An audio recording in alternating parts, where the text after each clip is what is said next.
Hello नमस्कार दोस्तों, स्वागत है आप लोगों का हमारे यूट्यूब चैनल में। दोस्तों आज का वीडियो काफी कमाल का रहने वाला है, जहां पर बेसिकली हम बात करने वाले हैं कि स्मॉल लीग की टीम को कैसे बनाया जाता है और उससे भी इम्पोर्टेंट कि आखिर वो टीम विन कैसे करेगी। जहां पर भाई लोग ये वीडियो एक मास्टर क्लास वीडियो रहने वाला है, जहां पर हम आपको फुल डिटेल से बताएंगे कि स्मॉल लीग के टीम को जिताया कैसे जाता है। लेकिन इससे पहले आपको क्या करना पड़ेगा, जो भी यूजर्स है वो हमारे चैनल के साथ जरूर से जरूर जुड़े। जहां पर आपको ड्रीम 11 की बिल्कुल भी नॉलेज नहीं है, बिल्कुल भी समझ नहीं है, लगातार आप हारते हो, तो आप हमारे चैनल को एक बार सब्सक्राइब करके देख ले। जहां पर भाई लोग ये जितने भी आपको विनिंग कॉन्टेस्ट दिखाई दे रहे हैं, ये सारे ही हमारे चैनल के द्वारा कवर किए गए टीम है। जहां पर आप देखें हम रेगुलरली ही विन कर रहे हैं। जहां पर अगर आपको भी ऐसे ही विनिंग करना है तो इस मास्टर क्लास को एक बार पूरा देख लीजिएगा, आपकी सारी समस्याएं खत्म होने वाली है। क्योंकि अगर ग्रैंड लीग की बात करें तो ग्रैंड लीग में आप रेगुलर खेलते होंगे, लेकिन आपका बहुत ही कम चांस होता है कि आप ग्रैंड लीग की टीम में आ सके। लेकिन जो फैंटेसी वर्ल्ड में असली खेल होता है वो स्मॉल लीग का होता है, जहां पर मोस्टली लोग रेगुलर विनिंग करते हैं। लेकिन ज्यादातर लोगों को यह मालूम ही नहीं होता है कि हम जिस टीम को खिला रहे हैं उसमें बैट्समैनों को ज्यादा खिलाए या बॉलरों को ज्यादा खिलाए। लेकिन दोस्तों ये हमें जरूर मालूम होना चाहिए कि हमें कब बॉलरों को खिलाना चाहिए और कब बैट्समैनों को खिलाना चाहिए। लेकिन हमें यह मालूम होना चाहिए कि किस कंडीशन में हमें बॉलरों को खिलाना है और किस कंडीशन में हमें बैट्समैनों को रखना है।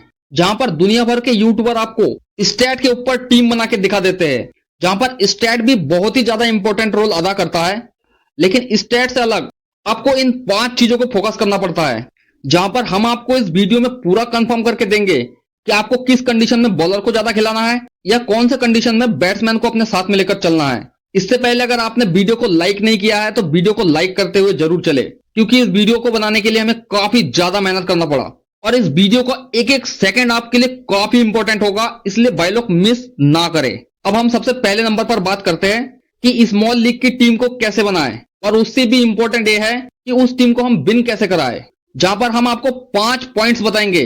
अगर आप इन 5 पॉइंट को फॉलो करते हैं तो गारंटेड आज से ही आप विनिंग करना चालू कर देंगे। और आप इन 5 बातों को अगर फॉलो नहीं करके अपना टीम बनाते हैं तो उस कंडीशन में ही भाई लोग आप रेगुलर हारते हैं। जहां पर उन 5 बातों में से आपको सबसे पहले नंबर पर पिच रिपोर्ट को फॉलो करना है। दूसरे नंबर की बात करें तो दूसरे नंबर पर आता है आपका टीम कंपोजिशन, जहां पर हमें यह ध्यान रखना होता है कि प्लेइंग लाइनअप्स क्या है, कौन से मेन स्पिनर है, कौन से मेन पेसर है और कौन कहां बॉलिंग करता है, ये इंपॉर्टेंट होना चाहिए। तीसरा फैक्टर है आपका टीम स्ट्रेंथ, जहां पर मोस्टली हमें यह देखना होता है कि कौन सी टीम मजबूत है और कौन सी टीम कमजोर है। तभी तो भाई लोग आप लोग डिसाइड करेंगे कि किसके ज्यादा प्लेयर लेने हैं और किसके कम प्लेयर लेने हैं। और बात करें अगर 4 नंबर पॉइंट की, तो आपको यह मालूम होना चाहिए कि डेथ ओवर में कौन कौन बॉलिंग करता है। और भाई लोग जो 5वां इंपॉर्टेंट फैक्ट है वो सबसे ज्यादा इंपॉर्टेंट फैक्ट है, जहां पर हमें सीबीसी सिलेक्ट करना होता है, क्योंकि बिना सीबीसी के तो आप कोई भी टीम बना ही नहीं सकते हैं। तो उसमें भी तो भाई लोग आपको मालूम होना चाहिए कि कौन से कैप्टन इंपॉर्टेंट है और कौन से वॉइस कैप्टन इंपॉर्टेंट है। इन 5 बातों को भाई लोग एकदम डिटेल से बताएंगे, इसीलिए इस वीडियो को जरा ध्यान से देखिएगा, काफी इंपॉर्टेंट रहने वाला है। तो चलिए दोस्तों हमारे पॉइंट नंबर 1 की बात करते हैं, जिसमें भाई लोग हमारा पिच रिपोर्ट सबसे पहले आता है। अब देखिए, जब भाई लोग आप किसी भी फैंटेसी टीम को बनाते हैं तो उसमें जो सबसे बड़ा रोल होता है वो भाई लोग आपका पिच रिपोर्ट होता है, जो आपको जरूर जानना चाहिए। जहां पर अगर आप दुनिया भर के डेटा को देखते हैं और उस डेटा के हिसाब से अपना टीम बनाते हैं, या किसी यूट्यूबर को देखते हैं जो पूरा डेटाबेस पे आपको टीम बनाकर देता हो, लेकिन इसके बावजूद भी आपका टीम फेल हो जाता है, क्योंकि आपको यही मालूम नहीं होता है कि वो जो डेटा आपको दिखा रहा है वो डेटा कब बना है, क्या वो डेटा जिस पिच पर मैच हो रहा है उस पिच पर काम करके आपको देगा। ये हमें भाई लोग जरूर मालूम होना चाहिए, क्योंकि अगर आप किसी भी मैच को खेलते हैं और शुरू में देखते हैं कि वो भाई लोग एक बैटिंग पिच है, जहां पर उस बैटिंग कंडीशन से हम अपने सारे टीम को खिला लेते हैं, लेकिन जब मैच स्टार्ट होता है तो मैच स्टार्ट होने के बाद आपको पता लगता है कि ये बैटिंग नहीं बॉलिंग पिच था। उस कंडीशन में तो भाई लोग आपको लेने के देने पड़ जाएंगे ना। इसलिए भाई लोग आपको यह समझना होगा कि वो जो स्टैट बना था वो कब बना था, जिसमें सबसे बड़ा रोल होता है पिच रिपोर्ट का। जिसमें अगर आप हमारे एनालाइज को देखते हैं तो हम आपको भाई लोग स्टैट के साथ प्लेयर के रिसेंट फॉर्म से आपको टीम सिलेक्ट करके देते हैं। जहां पर हम जो टीम आपको प्रोवाइड करते हैं वो सिर्फ आपको डेटाबेस पे हम टीम प्रोवाइड नहीं करते हैं, जहां पर हम पूरी विजुअलाइज के साथ देखते हैं कि किस टाइप के पिच पर कैसा चल रहा है। उसमें भी एक डेटा होता है कि बॉलरों के हिसाब से प्लेयरों का परफॉर्मेंस कैसा है। लेकिन मोस्ट ऑफ द टाइम आप जब भी ऐसा क्रिकेट देखेंगे कि कौन सा प्लेयर किस टाइप के पिच पर रेगुलर परफॉर्मेंस कर रहा है, जहां पर पिच रिपोर्ट का ही सबसे बड़ा इंपॉर्टेंट रोल होता है। इसीलिए सबसे पहले आपको यह मालूम होना चाहिए कि पिच का पास्ट बिहेवियर कैसा है, तो उससे आप एक अंदाजा कर सकते हैं, क्योंकि 10 से 15 मिनट में तो कोई डिसीजन नहीं लिया जा सकता है। जहां पर आपको फोकस ये करना होता है कि पास्ट में जो जो प्लेयर अच्छे खेले हैं उनको ऊपर फोकस रखे। ऐसा अगर हम करते हैं तो हमारा डिसीजन मेकिंग थोड़ा सा आसान हो जाता है। जहां सबसे इंपॉर्टेंट ये होता है कि करेंटली पिच रिपोर्ट क्या है। जहां पर अगर आपको पता है कि ये एक बैटिंग पिच है, तो उस कंडीशन में आप बैट्समैनों के साथ ज्यादा जा सकते हैं, या ये पिच बॉलरों के हिसाब से बेस्ट है तो उस कंडीशन में आपको बॉलरों को लेकर चलना है, या स्पिनर के हिसाब का है तो उस हिसाब से अपना टीम बना सकते हैं। जहां पर हमारा जो टीम कॉम्पोजिशन होता है वो सारा ही आपको डेटाबेस पर नहीं होता है। जहां पर हम रेगुलर जो क्रिकेट देखते हैं उस हिसाब को लेकर चलते हैं। जहां पर हम आपको ये बताते हैं कि कौन सा प्लेयर किस पिच पर आपको सही से खेल कर देखा और किस प्लेयर की फ्लॉप रहने का चांस रहेगा, और इस पिच पर आपको कौन से प्लेयर अच्छे परफॉर्मेंस करके देते हैं ये आपको मालूम होना चाहिए। लेकिन मोस्ट ऑफ द टाइम मैं आपको ये बोलता रहता हूं कि मैचअप काफी ज्यादा इंपॉर्टेंट रहता है। लेकिन मैचअप इंपॉर्टेंट आपके लिए कब होता है? वो तब होता है, जैसे मालूम है कि जब लेफ्ट आर्म पेसर होता है वो कई इंडियन बैट्समैनों को परेशान करते हैं। लेकिन भाई वो लेफ्ट आर्म पेसर के लिए थोड़ा कंडीशन भी वैसा होना चाहिए, बॉल में मूव होना चाहिए। हमेशा ऐसा थोड़ी होगा कि लेफ्ट आर्म बॉलरों पे बल्लेबाज आपको हमेशा आउट होते दिखाई देंगे, क्योंकि हर टीम में आपको एक लेफ्ट आर्म पेसर और 2 राइट आर्म पेसर मोस्टली आपको देखने को मिलते हैं। ऐसे में अगर आप ऐसे सिलेक्ट करते हैं तो आप किसी भी बल्लेबाज को सिलेक्ट नहीं करेंगे, क्योंकि उनका कोई ना कोई कमजोरी जरूर होता है। लेकिन आपको देखना यह है कि कोई भी गेंदबाज उस स्टाइल का परेशान करता है ना, तो वो किस टाइप की पिच है, क्या वो पिच उस बॉलर के हिसाब का है। जहां पर आपने ये नोटिस जरूर किया होगा कि जब हम आपको वेस्ट इंडीज और साउथ अफ्रीका के बीच में जब मैच हुआ था तो उस कंडीशन में फैबियन एलन को सारे लोग अपने टीम में लेकर चल रहे थे। जहां पर फैबियन एलन की बात कर ले तो फैबियन एलन आपको सेकेंड इनिंग में ज्यादा कामयाब दिखाई देते हैं। उस कंडीशन में उस मैच में हमने फैबियन एलन को ड्रॉप कर दिया था और भाई लोग उसने एक भी विकेट आपको नहीं निकाल कर दिए थे। लेकिन उस टूर्नामेंट में और मैचों में फैबियन एलन ने काफी सारे अच्छे विकेट निकाले थे, जहां पर वो पिच बिल्कुल भी स्पिन फ्रेंडली नहीं था, इसीलिए ही उसको विकेट नहीं मिल सके थे। उस कंडीशन में बॉलरों को तभी विकेट मिलेगा जब आपको बैट्समैन कोई गलती करता हुआ दिखाई देगा। इसीलिए भाई लोग हमें प्लेयर सिलेक्शन में थोड़ा ये ध्यान रखना चाहिए कि जिस बॉलर को हम खिला रहे हैं आखिर वो जो पिच है उस पिच पर ये बॉलर सूटेबल है और सूटेबल नहीं है। जहां पर पिच रिपोर्ट ही सबसे इंपॉर्टेंट होता है, जहां पर मैं फैंटेसी में ये मानकर चलता हूं कि पिच रिपोर्ट ही सबसे ज्यादा इंपॉर्टेंट होता है। जहां पर अगर हमें ये मालूम हो जाए कि ये पिच कैसी है, कि इसमें किस टाइप के बॉलर या बैट्समैन आपको अच्छे खेलते हुए दिखाई दे रहे हैं, तो उस कंडीशन में भाई लोग फिर आपका बल्ले बल्ले है। जहां पर इन सारे नॉलेजों को आपको पता कहां चलता है, वो भाई लोग हमारे चैनल आकाश मैच प्रिडिक्शन में आपको पता चलता है। इसीलिए भाई लोग हमारे चैनल को सब्सक्राइब जरूर कर ले और हमारे एनालाइज को पूरे अच्छे से देखा करे।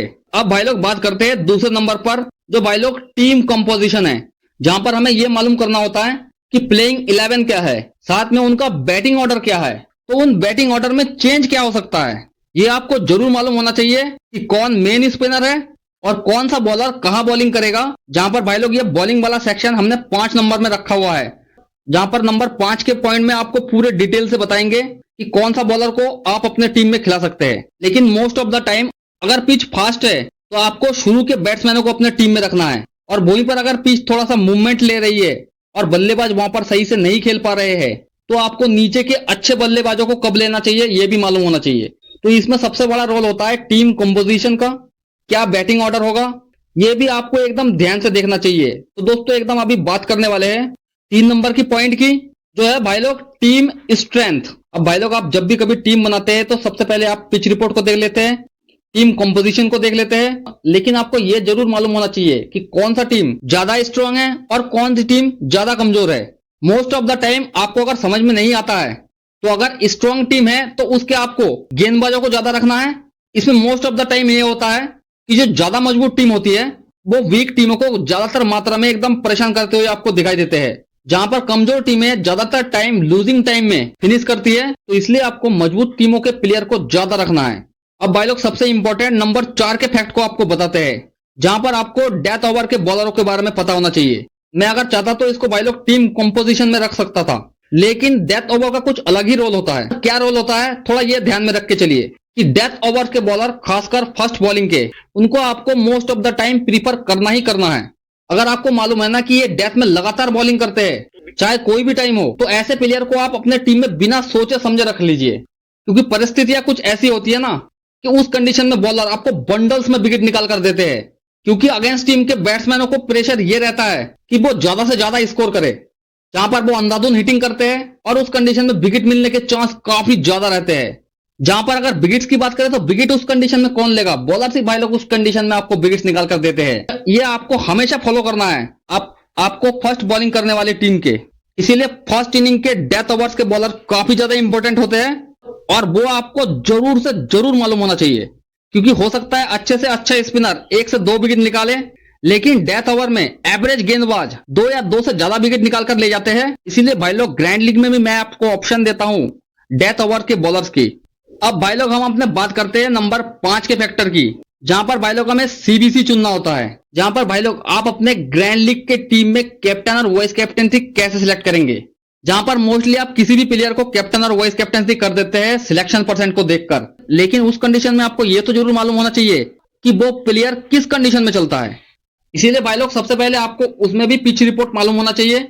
देखिए, अगर बैटिंग फ्रेंडली पिच है तो अगर आप बैट्समैनों को अपना सीबीसी कर रहे हैं जो मोस्ट ऑफ द टाइम आपको रन बना के दे रहे हैं, और भी कई सारे बल्लेबाज हो सकता है, लेकिन एग्जांपल के लिए इनको लेकर चले, लेकिन वो बल्लेबाज जो एकदम कंसिस्टिंग नहीं है जैसे विराट कोहली, लेकिन विराट कोहली को दोस्तों छोड़ देते हैं कि ये प्लेयर बहुत ही अलग लेवल का प्लेयर है, और दूसरे बल्लेबाजों को आपको सिर्फ बैटिंग फ्रेंडली पिच पर ही कैप्टन बनाना है। जैसे रोहित शर्मा, जैसे मोस्ट ऑफ द टाइम ये बैटिंग फ्रेंडली पिच पर काफी अच्छा रन स्कोर करते हैं, लेकिन दूसरे पिचों पर ये उतना अच्छा स्कोर नहीं करते हैं। इसीलिए आपको पिच रिपोर्ट के हिसाब से अपना कैप्टन बनाना चाहिए, जिसमें अगर सबसे सेफ कैप्टन की बात करें तो उसमें भाई लोग आपका ऑलराउंडर आता है, जहां पर मोस्ट ऑफ द टाइम किसी भी टीम का अच्छा ऑलराउंडर ही आपको कैप्टन और वाइस कैप्टनसी बनते हुए दिखाई देते हैं।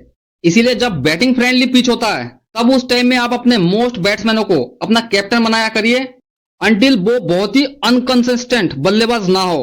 जैसे विराट कोहली हो गया, केन विलियमसन हो गया, स्टीव स्मिथ हो गया, जहां पर ये लोग उतना कंसिस्टेंट नहीं है, तो उस कंडीशन में आप मोस्टली ऑलराउंडर सेक्शन के साथ जाए, जहां पर allrounders most of the time fantasy में एक अच्छे कैप्टेंसी और वाइस कैप्टेंसी की पारी निभाते हुए आपको दिखाई देते हैं। जहां पर अगर आप थोड़ा सा रिस्क लेना चाहते हैं, जहां पर डेथ ओवर के बॉलर्स को आप अपना कैप्टेंसी और वाइस कैप्टेंसी कर सकते हैं।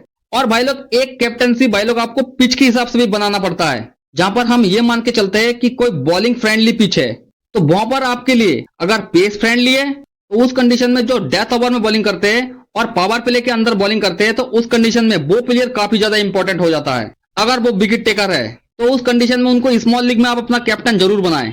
और अगर पिच स्पिन फ्रेंडली है तो उस कंडीशन में टीम का जो most highly spin wicket taker bowlers है, मोस्टली स्पिनरों को लेकर आपको चलना है, वही सीबीसी बनते हुए आपको ज्यादातर दिखाई देते हैं। अब भाई लोग कुछ डिफरेंस कंडीशन के ऊपर बात कर लेंगे, जिसमें हम अपनी एक्सपीरियंस के हिसाब से कुछ आपको नजरिया डिस्कस करेंगे कि उसमें आपका क्या अप्रोच होना चाहिए। जहां पर भी हम आपको 5 कंडीशंस की बात करेंगे जिसमें आप अपना टीम बना सकते हैं, जिसमें सबसे पहला कंडीशन ये होता है कि अगर दोनों टीम बैलेंस टीम हो, बराबर टीम हो और साथ ही बैलेंस्ड पिच हो, तो उस कंडीशन में आपको अपने टीम में कैसे प्लेयर्स पिक करना चाहिए।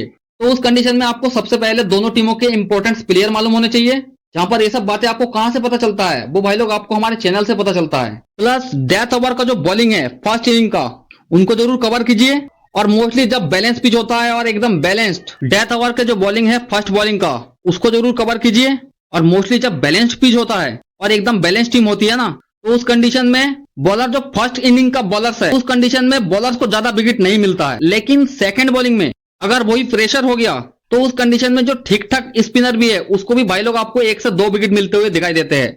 इसीलिए सेकंड इनिंग में कोई अच्छा स्पिनर है तो उसको आप कवर कर सकते हैं, और डेथ ओवर के बॉलर फर्स्ट बॉलिंग में। और जो अच्छे प्लेयर है, मोस्टली जब टीमें दोनों बराबर होती है तो आपको अच्छे प्लेयर मालूम होता है, नहीं मालूम होता है तो आप हमारी वीडियो को देखें, उसमें आपको पता चल जाएगा। तो ये हमारा पहला लॉजिक होता है, जहां पर आपको इस नजरिए से आपको टीम का अप्रोच होना चाहिए।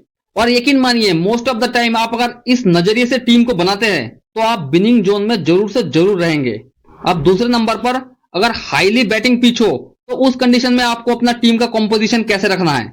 सबसे पहले देखिए, हाईली बैटिंग पिच हो ना, तो उस कंडीशन में भाई लोग आप अपना इन्वेस्टमेंट थोड़ा सा कम रखा करें, क्योंकि एवरेज से एवरेज बैट्समैन उस कंडीशन में आपको रन बनाते हुए दिखाई देते हैं।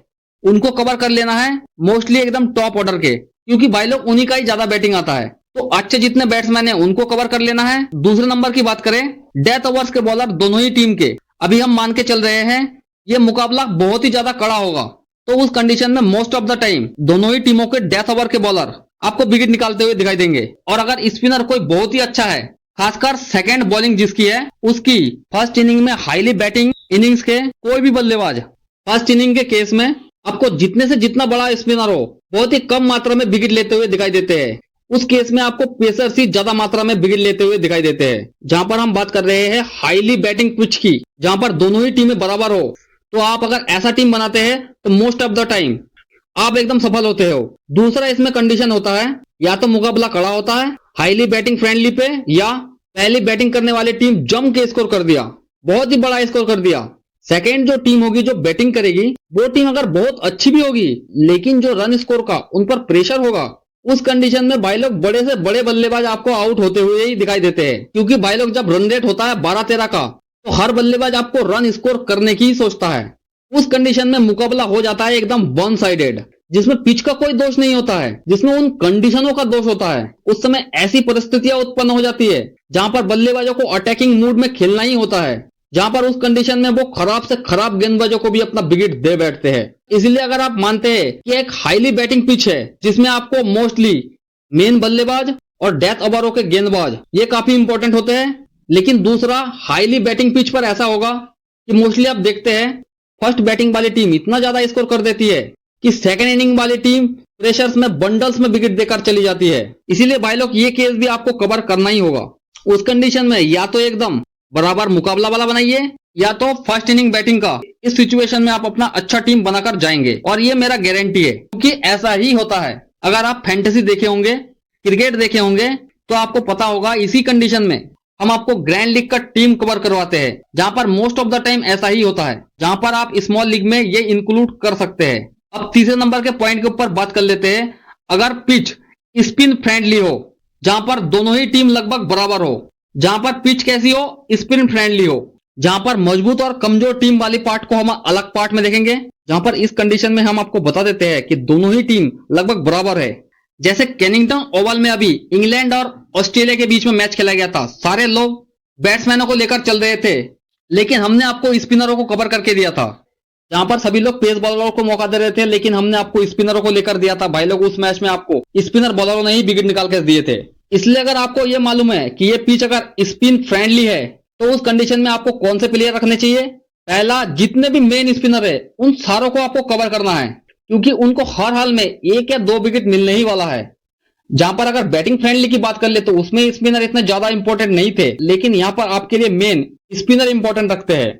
और दूसरे नंबर पर अगर पिच स्पिन फ्रेंडली है, तो उस कंडीशन में कौन से बैट्समैन स्पिन को अच्छा खेलते हैं उसे भी हमें मालूम जरूर होना चाहिए। अब जो जो लोग हमारे चैनल के साथ जुड़े हुए हैं उनको तो दोस्तों मालूम ही है कि कैसे सिलेक्शन को करना चाहिए, और ये चीज आपको कहां पता चलेगा, आपको हमारे चैनल पर जाना पड़ेगा, जहां पर हम पूरा फुल एनालाइज के साथ हम आपको टीम प्रोवाइड करते हैं। इसलिए भाई लोग मैं आपको बोलता हूं कि वीडियो को मिस नहीं करना है, जहां पर हम आपको बताते हैं कि किस टाइप के बॉलर किस पिच पर सक्सेस होते हैं, जहां पर यही सबसे इंपॉर्टेंट फैक्ट होता है। और most of the time highly spin pitch जो होता है ना, अगर वैसी पिच हो जाती है ना, तो ऑलमोस्ट उस कंडीशन में हम अपना ड्रीम टीम सही से बना के ले जाते हैं। जहां पर दोस्तों उसी फार्मूला से हमने T10 मैच के एक मैच को कवर किया था, जहां पर पूरे 11 के 11 प्लेयर हमारे टीम में थे, और जो ड्रीम टीम को छूते छूते बच गया, और जहां पर हमारी ड्रीम टीम एकदम बनते बनते रह गई, जहां पर हमारे सीबीसी के रोटेशन में थोड़ा गड़बड़ हो गया था।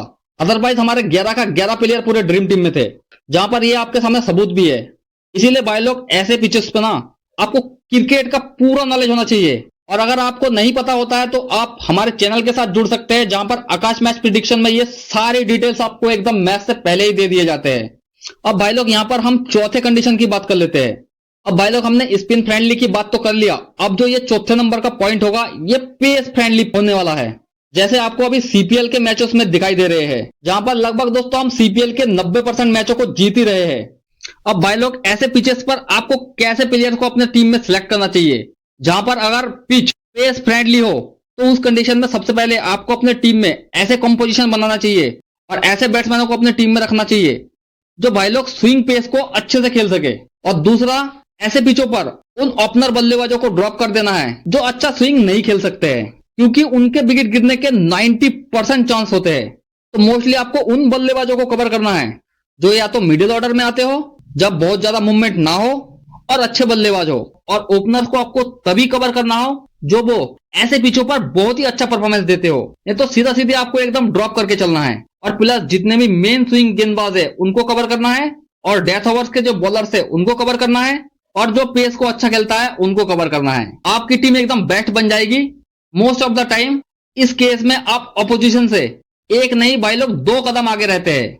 अब भाई लोग बात कर लेते हैं 5वें कंडीशंस की, जहां पर हम ये मानते हैं कि एक टीम बहुत ही ज्यादा कमजोर है और एक टीम बहुत ही ज्यादा मजबूत है। उस कंडीशन में most of the time one sided मुकाबला होता है। उस कंडीशन में ऐसा होता है कि कमजोर टीम सबसे पहले बैटिंग करे, और दूसरा कंडीशन ये होता है कि वीक टीम सेकेंड इनिंग में बैटिंग करे। जहां पर मोस्टली दोस्तों आप लोग देखिए, ऐसा जब कंडीशन होता है उस कंडीशन में ये जो टीम मोस्टली होता है वो ग्रैंड लीग के लिए अच्छा टीम बनता है। क्यों? क्योंकि मोस्ट ऑफ द टीम ऐसे कंडीशन में लोगों के टीम सेम ही रहते हैं, जहां पर मात्र कैप्टनसी और वाइस कैप्टनसी का ही डिफरेंस होता है। इसीलिए भाई लोग ऐसे मैचेस ग्रैंड लीग के लिए काफी ज्यादा इंपॉर्टेंट होते हैं। तो ऐसे केसेस पर आपको क्या करना है, जहां पर जो स्ट्रांग टीम है वो अगर सबसे पहले बैटिंग करती है तो वहां पर आपको प्लेयर सिलेक्शन जो सबसे पहले कमजोर टीम है उनका सबसे पहले देख लेना है। तो कमजोर टीम में उस कंडीशन में जो बीच के गेंदबाज होते हैं उनको आप छोड़ दीजिए, जहां पर अगर वो अच्छे बल्लेबाजी ना करता हो तो जहां पर उस कंडीशन में आपको सेकंड वाले टीम के डेथ ओवर के बॉलरों को अपने टीम में पिक करना होता है। क्योंकि जितने ही मजबूत टीम हो फर्स्ट इनिंग में बैटिंग करती है तो डेथ ओवर में अपना विकेट खोती ही खोती है। जहां पर उस कंडीशन में कमजोर टीम के गेंदबाज आपको 2-2 विकेट लेते हुए दिखाई देते हैं। जहां पर उस कंडीशन में अगर आप सेकंड वाली टीम के डेथ ओवर के बॉलरों को पिक करते हैं तो उस कंडीशन में आप ऐसे ही बॉलर को पिक करें जो एटलीस्ट ज्यादातर मात्रा में आपको विकेट निकाल कर देते हो। जहां पर हर टीम में ऐसा कोई ना कोई बॉलर जरूर होता है, और साथ में ही उनका एक ऐसा ऑलराउंडर और साथ में एक ऐसा बल्लेबाज जो लगातार अच्छे परफॉर्मेंस करते आ रहे हैं, उनको जरूर पिक करना है। और जो स्ट्रांग टीम होता है उस टीम के आपको अगर 5 गेंदबाज है तो उसमें से 4 गेंदबाजों को तो अपने आप टीम में खिलाना ही खिलाना है। और जहां पर अगर मोस्टली सेकंड बॉलिंग हो तो spinner most of the time अगर पिच पे ज्यादा मूवमेंट नहीं है तो वो अपना पूरे ओवर कर ही देते हैं, जिसमें वो कई लोगों को साफ करते हुए चलते हैं, जिसमें आपके मेन स्पिनर और मेन विकेट टेकिंग पेसर्स ये सारे जरूर हो। और प्लस साथ में उनके टॉप ऑर्डर के जो बैट्समैन है उसमें से अपने 3 बैट्समैन को साथ में लेकर चले, या अगर आप चारों को भी कवर करते हो तो उसमें भी कोई बात नहीं है। अब भाई लोग बात कर लेते हैं जो है कमजोर टीम, वो अगर फर्स्ट बैटिंग करती है तो इस कंडीशन में आपके लिए सबसे इंपॉर्टेंट हो जाता है जो 5 गेंदबाज होते हैं उन सबको कवर कर लीजिएगा, और जो सामने वाली टीम है उनके ओपनर्स को या कोई एवरेज जो गेंदबाज है उसको हटा के टॉप 3 बल्लेबाज को कवर करना है, और इधर से इनके मेन गेंदबाजों को कवर कर लीजिए। आपकी टीम फिर डेफिनेटली अच्छी बन जाएगी। मुकाबला वही सी और बीसी पर रह जाता है और वही आपको डिफाइन करता है, तो वो सब हम ग्रैंड लीग में देखेंगे। तो ये है ऐसे 5 कंडीशंस जिसमें आपको टीम कैसे बनाने चाहिए, जहां पर यही 5 फैंटेसी पॉइंट को आपको कवर करना होता है, जिससे आप बड़े अच्छे से विनिंग कर सकते हैं। जहां पर भाई लोग हमने अपना पूरा नॉलेज लगाकर इस वीडियो को बनाया है, जहां पर कोई भी अगर इन बातों को फॉलो करके अपना टीम बनाता है तो 100 में से 90% वो लगातार मैचों में विनिंग करता ही जाता है। अब भाई लोग हमने आपको 5 रूलों को बता दिया है। अगर आपको ये वीडियो इंफॉर्मेशन लगा हो तो इस वीडियो को ज्यादा से ज्यादा शेयर करें, ताकि और लोग भी अच्छे से अच्छे नॉलेज के साथ ड्रीम 11 के टीम को बना सके।